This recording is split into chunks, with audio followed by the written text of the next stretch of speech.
The Little Glass House. Long ago, a great king built himself a fine palace. Then he felt very sad because he could not think of anything else to build. By the mouth of the river, a fisherman lived all alone in a little wooden hut. One evening, after he had sold all his fish, he lay on the sand playing with some bits of coloured glass which he had found. He built them into a tiny house. When he looked into one side, he saw the strangest people moving about. When he changed it round, he saw wonderful scenes. On the third side, he saw great ships sailing along. And on the fourth, he found himself in the room where the king sat. "Where do you come from?" asked the king. "It must have been through the fourth side of my glass house," he said. "What do you mean?" asked the king. So the fisherman sat down on the top step of the throne and told the king what had happened.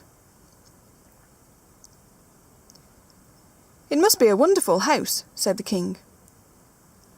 "I will come with you and look into it on the sand."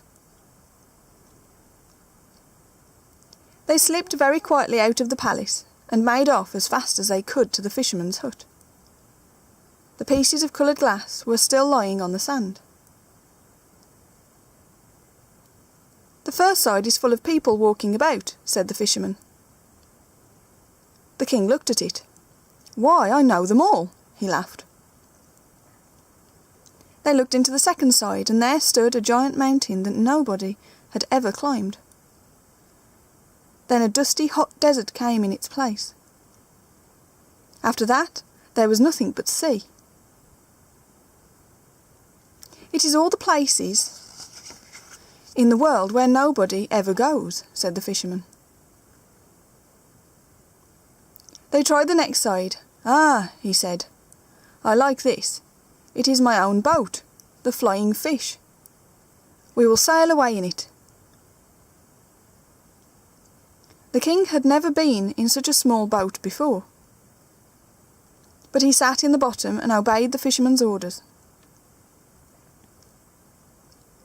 "If we look in the fourth," said the king, "when they come back, we shall go back to my palace." "I could give you some supper first," offered the fisherman. So they went into the little hut and had bread and fish.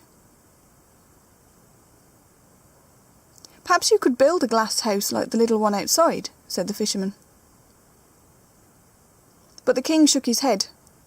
"Only you can build it.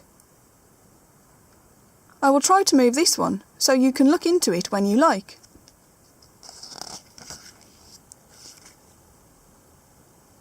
The king went out alone, and looking into the fourth side found himself once more on the throne. For many days he waited for the fisherman. Then, as he was walking in the fountain court one day, the man appeared. "Here it is at last, Majesty," he said, holding out the little house on a tray. They set the tray carefully on the grass. The walls stretched and grew so much that in a few moments they found themselves sitting in the prettiest glass summer house. They had only to sit facing the side they wanted, and off they went to visit the wonderful places up and down the world. "And now," said the king, "you must have a reward." But the fisherman would have nothing. He only wished sometimes to come and sit in the summer house. "You shall come at any moment of the day," said the king.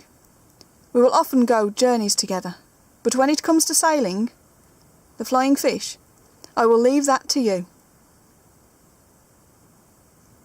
"Each to his own work, Majesty," said the fisherman. "You to be king, and I to be fisherman. Thus we shall both be happy." By S. M. Hills.